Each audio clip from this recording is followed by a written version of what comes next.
Fala, família linda do primeiro ano. Pessoal, a gente está de volta aqui para ver a outra parte do assunto do estudo dos gases. Mas para isso eu vou fazer uma espéciezinha de revisão com vocês, para a gente ver como aqui é um assunto extremamente fácil, tá bom? Só lembrando para vocês, o que é um gás? Um estado da matéria. Lembra que nós temos 5 estados físicos da matéria, né? O estado do zero absoluto, estado sólido, estado líquido e o estado de vapor e o estado de plasma. Aqui na Terra nós temos 3 de forma natural: sólido, líquido e gasoso. O estado de um gás é quando ele tem o que, gente? Que é na figura aí, ó. Tem as formas e o volume variável. As moléculas têm grau de liberdade, a força de coesão, ou seja, as forças que interligam as moléculas, que a gente chama de forças intermoleculares, ponte de hidrogênio, forças de Van der Waals, elas são praticamente nulas. A gente não tem essa percepção. Por isso que o estudo de um gás ele é extremamente importante. Para poder eu saber esse estudo de um gás, pessoal, eu tenho que estudar as variáveis. O que é a pressão? É uma força, né? Que é a força sobre uma área. E ela é dada em newtons por segundo ou então em atmosfera. O volume é o volume do recipiente e a temperatura é a medida de agitação térmica da matéria ou do gás em questão.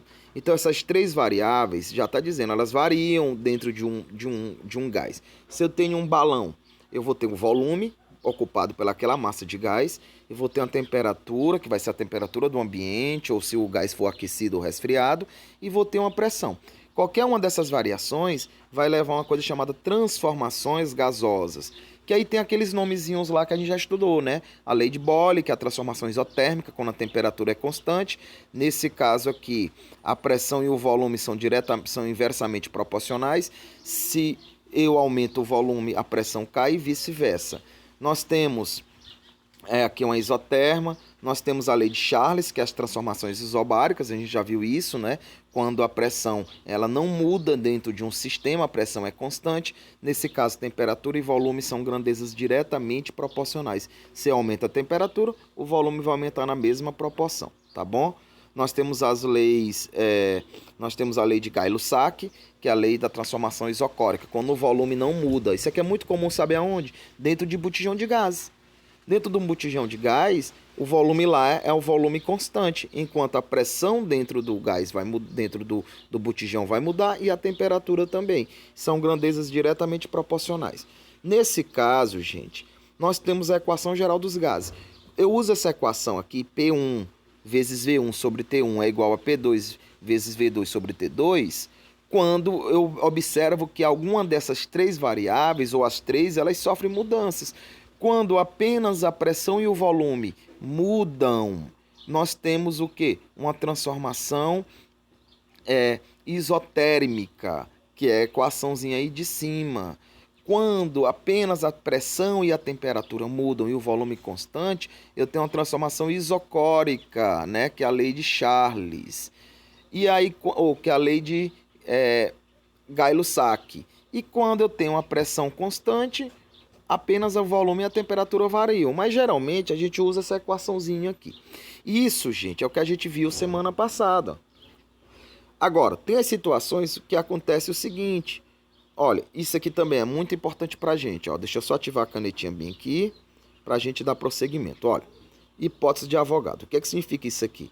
Quando eu pego massas diferentes de gases que ocupam o mesmo volume, elas vão ter a mesma quantidade de moléculas. Isso, lembra lá qual é a quantidade de moléculas? 6 vezes 10 elevado a 23. É um valor muito grande, né? 6 sextilhões de moléculas, tá bom? Isso aqui é só uma constantezinha que ajuda a gente a responder muitas questões. O que me interessa hoje, gente, é isso aqui, ó. É a equação de Clapeyron, né? Que é a equação dos gases ideais. Nós temos a equação geral, que é aquela equaçãozinha anterior, que é essa aqui, ó. P1 vezes V1 sobre T1 é igual a P2 vezes V2 sobre T2.